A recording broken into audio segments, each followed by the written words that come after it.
That's interesting because it seems like Consort start doing some kind of work. So actually we can expect to reopen. Maybe. I don't know. Yeah.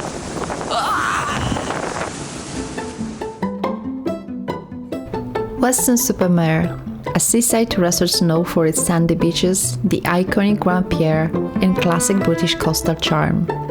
But 200 years ago, this wasn't a part of town that drew the Victorian elite.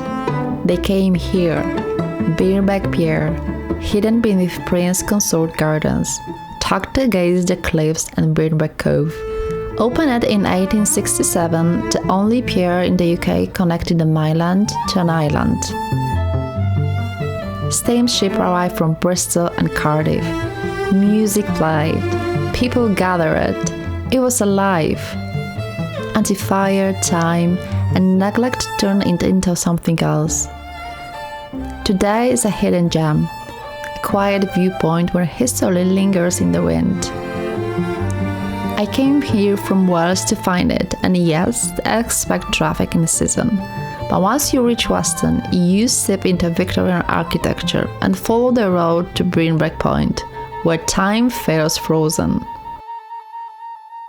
That is so cool. I was going to show you Birnbeck Pier viewpoint in Weston-super-Mare because it's very interesting history related with this place.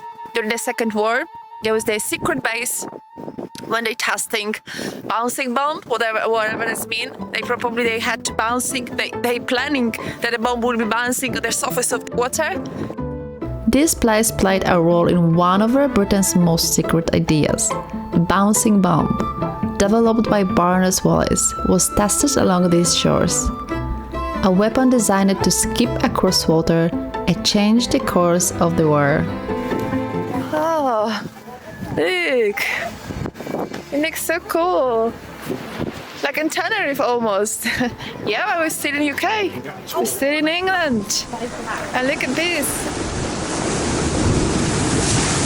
Oh my god! Look at this. Look at this. Today, the pier stands silent, but in 2023, the National Lottery Heritage Fund and North Somerset Council took ownership with plans to restore it to its former glory.